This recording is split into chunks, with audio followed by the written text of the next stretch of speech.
Halo, assalamualaikum guys, selamat malam. Balik lagi sama gua Andang Suherman. Semoga kalian dimanapun dan siapapun, apapun profesinya, gua berharap kalian selalu dalam lindungan Allah Subhanahu Wa Taala. Ini gua random aja ya, gua bahas apa yang ada di pikiran gua aja gitu. Nah, minggu kemarin itu gua bikin konten Asmara Panah namanya. Namanya konyol sih, tapi tadinya gue buat konten itu menghususkan untuk kadang kalian tuh komennya aneh-aneh. Gue bikin konten makan-makan, tapi tiba-tiba lu komennya, bang gue pengen curhat, bang gue pengen bunuh diri, bang apa sih maksudnya. Nah, di sini di konten ini gue khususkan untuk menerima DM kalian dan bakal gue bahas satu persatu gitu. Dan ini gue buka random aja gitu. Nah, konten ini gue khususkan untuk kalian yang lagi sendu, yang lagi galau, yang lagi meratapi kesendirian gitu. Nah, kalian bisa menceritakan apapun masalah kalian, nggak melulu asmara kalian ya, apapun bebas. Karena menurut gue ketika kita punya banyak masalah dan bisa bercerita ke salah satu teman yang mau mendengarkan cerita kita, itu secara nggak langsung akan meringankan pikiran kita gitu. Dan ya nanti gue bakal buka DM dari kalian, ya mungkin seminggu sekali atau seminggu 2 kali bakal gue bahas. Dan kita sharing bareng-bareng gitu. kita bisa curhat apa aja gitu. Dan gue kemarin tuh buka berita di handphone, berita di Kompas News. Setelah pandemi usai, Rusia, Jepang, dan Korea itu salah satu negara dengan angka bunuh diri tertinggi. Dan dari situ gue menilai berarti di sana tingkat depresinya tinggi banget gitu. Apalagi di Jepang ya. Jepang itu kan biaya hidup di sana mahal banget ya. Orang bisa pulang kerja tidur di tempat kayak kos-kosan yang petakan itu, kayak semacam warnet, cuma atas itu ada kos-kosan, dan tidur di sana yang cuma berapa, terus bangun, mandi, dan berangkat kerja lagi. Saking tingginya biaya hidup di sana gitu. Mereka nggak berani pulang, mereka nggak berani membeli rumah sendiri gitu. Dan di Indonesia sendiri pun setelah pandemi usai ya, banyak banget orang yang datang ke psikolog gitu. Itu pertanda mental mereka juga nggak sehat. Ya bukan cuma badan aja ya yang harus kita bikin sehat, mental kita juga harus sehat. Karena kalau mental kita nggak sehat, ya kita akan dipenuhi dengan rasa depresi setiap harinya. Makanya kenapa gue buat konten ini, setidaknya kalau saran gue nggak masuk gitu, kalau opini-opini gue nggak bisa diterima, ya seenggaknya kalian itu ada tempat untuk didengarkan gitu. Seenggaknya gue bisa jadi pendengar yang baik gitu buat kalian. Dan mudah-mudahan niat apa ya, rencana gue ini dapat respon yang baik gitu. Tapi tadi siang gue cek notif di IG itu ada lumayan 30 lebih pertanyaan gitu. Ya mungkin bakal gue bacain, nggak semuanya sih, karena mungkin kelamaan juga durasinya gitu. Mungkin bakal gue bacain satu persatu. Makanya sebelum gue cek IG gue, kita lihat intronya dulu guys.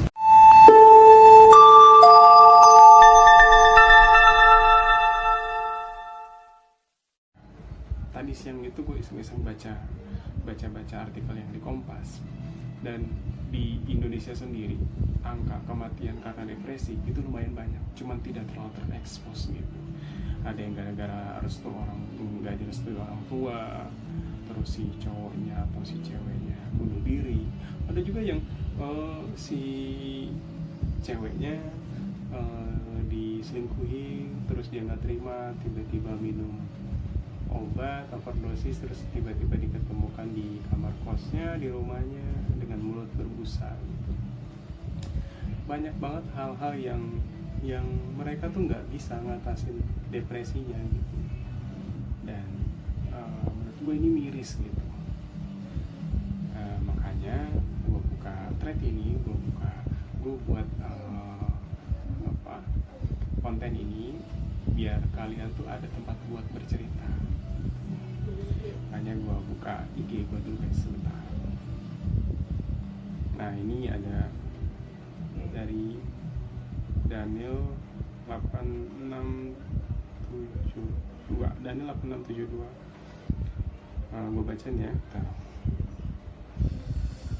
Bang, gue Daniel dari Cengkareng. Gue 24 tahun. Gue baru putus bulan lalu. Dan pacar gue udah punya pacar lagi. Dan gue tahu pacarnya yang sekarang tuh kurang baik karena dulu sempat satu kerjaan sama pacarnya yang sekarang. Dan menurut gue dia nggak layak buat dia. Gue tahu bagaimana kelakuan dia kalau sama cewek. Apa yang harus gue lakukan dong? Oh jadi si Daniel ini baru putus, terus si ceweknya udah punya pacar lagi, dan pacar barunya itu sempat satu kerjaan sama si Daniel gitu. Menurut gua apa ya? Menurut gua lu harus cari satu momen yang enak gitu. Terus lu harus ngobrol empat mata, pelan-pelan, baik-baik, kasih tahu gitu. Tanpa harus ngejudge dia, tanpa harus gimana-gimana gitu. Dan apapun keputusannya dia, ya lu harus legowo gitu. Dan apapun nanti endingnya, yang penting lu udah ngasih tahu sih menurut gua ya. Karena ya niat lu bagus nih, maksudnya lu pengen ngasih tahu bahwa cowok ini nggak baik gitu.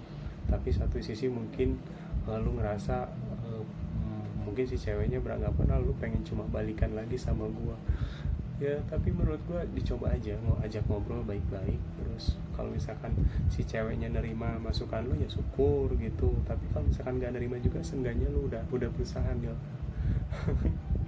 Ya terlepas opini gue bener apa enggak, ya itu sih menurut gue ya. Oke, kita buka lagi. Ini dari Rio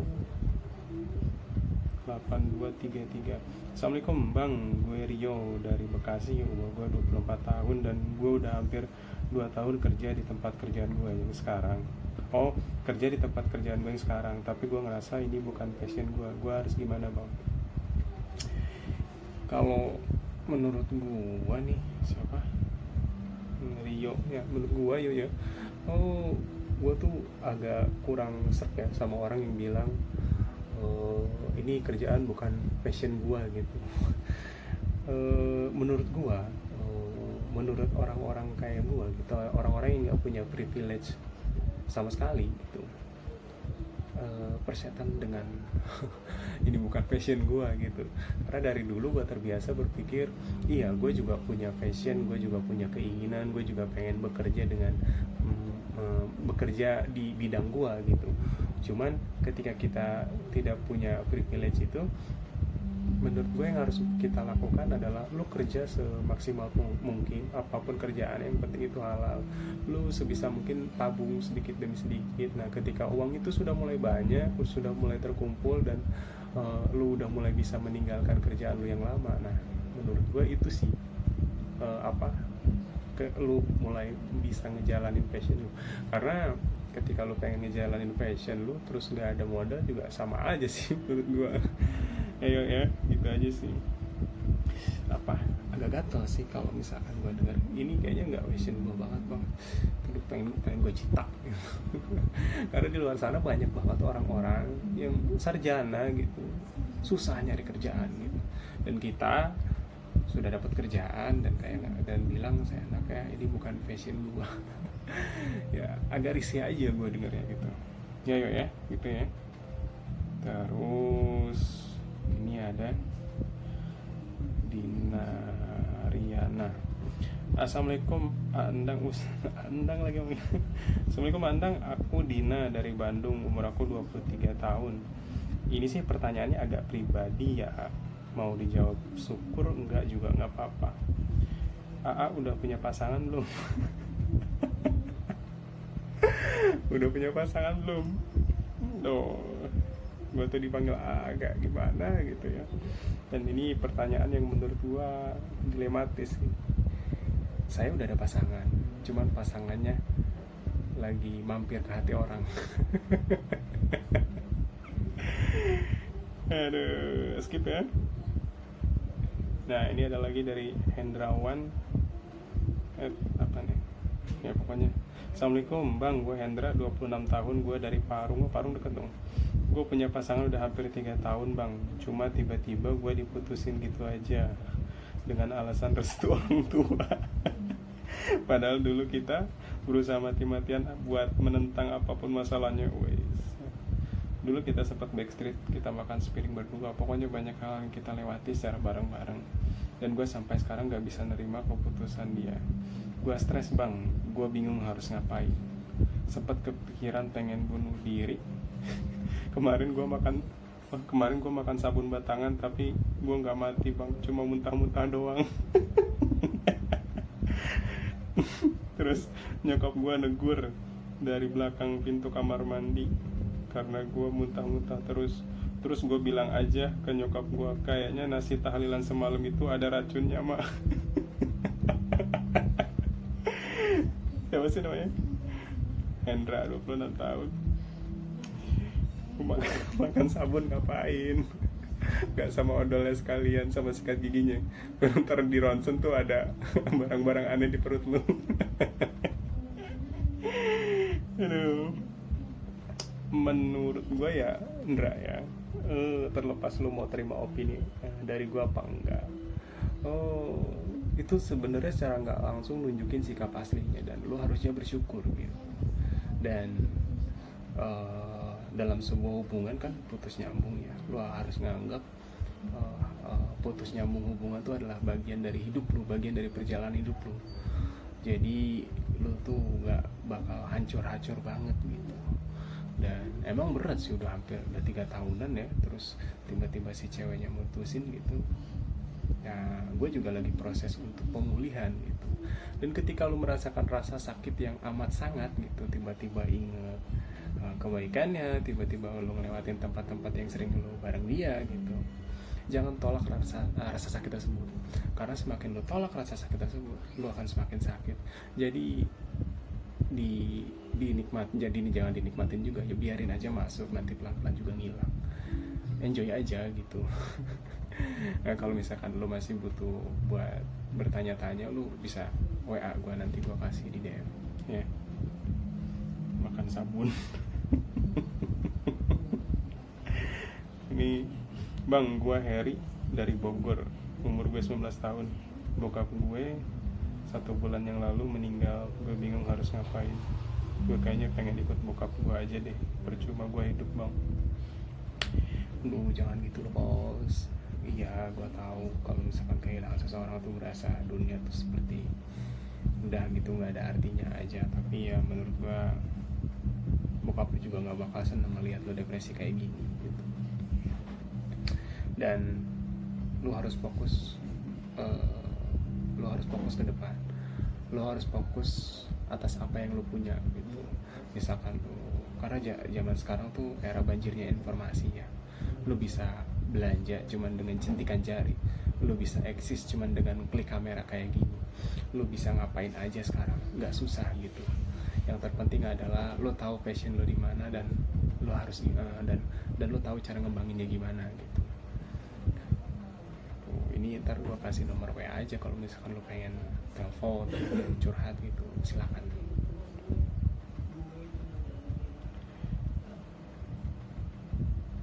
Apa ya, siapa sih namanya? Harry. Gue juga dulu gitu sih, pas bokap meninggal tuh bahkan gue minta ponakan gue tuh kalau gue lagi ngelamun minta diajak ngobrol gitu.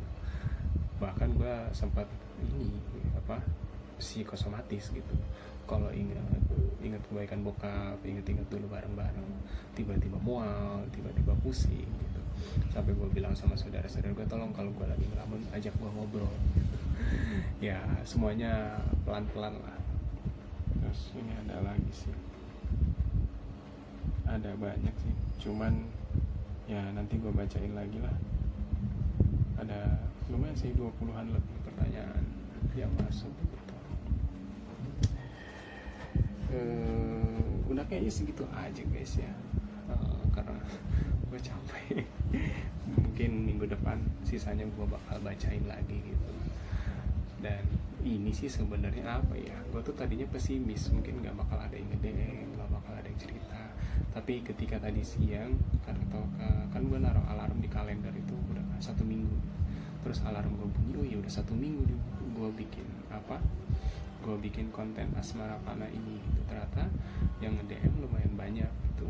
Nanti mungkin kedepannya bakal gue bacain lebih banyak gitu, karena ini permulaan ya. Seseorang itu ketika dapat banyak masalah, dia kadang nggak pengen dikasih saran, nggak pengen dikasih opini pas lawan bicaranya, karena mereka itu terkadang hanya pengen didengar doang gitu. Dan lu bisa nelpon gue dan gue kasih jadwalnya gitu, karena gue juga ada kerjaan, gue juga ada kesibukan yang lain gitu. Terakhir nih, gue seneng banget di quote-nya Ali bin Abi Thalib radhiyallahu anhu. Dia bilang, sepahit-pahitnya hidup pernah saya lewati, tapi hidup yang paling pahit adalah ketika kita bergantung pada manusia, ketika kita bergantung pada orang lain. Jadi menurut gue, jangan pernah gantungin kebahagiaan pada orang lain, karena orang lain bisa aja berubah. Jangan pernah menggantungkan kebahagiaan kita pada siapapun. Menurut gue, kebahagiaan diri kita sendiri itu lebih penting dibanding kebahagiaan orang lain. Karena ketika kita sudah mulai merasa bahagia dengan diri kita sendiri, kita memberi kebahagiaan kepada orang lain, bukan kita berharap kebahagiaan dari orang lain. Dan ada satu lagi quotesnya Nabi Musa SAW. Jangan bergantung pada orang lain, sekalipun pada orang tuamu. Hidupmu kamu yang tentukan. Wah, itu buat sampai sekarang tuh gue langsung berasa nyetrum aja gitu. Jadi segitu aja lah ya guys ya untuk malam ini, karena gue udah mulai ngantuk, mulai capek. Ya, gue harap sih kalian bisa subscribe channel gue ya, karena ketika kalian subscribe channel gue tuh jempol kalian tuh gak bakal cantangan juga gitu. Karena dan ketika kalian subscribe, mungkin ada iklan masuk, ada brand masuk, ada cuan yang masuk ke dompet gue, dan gue seneng. Gue gak munafik, karena gue buat channel ini untuk menambah pundi-pundi rupiah gue selain kerjaan pokok gue. Dan mudah-mudahan ketika ada iklan masuk, ada brand masuk, gue dapat duit, gue bisa menyajikan visualisasi yang lebih baik buat kalian guys. Assalamualaikum.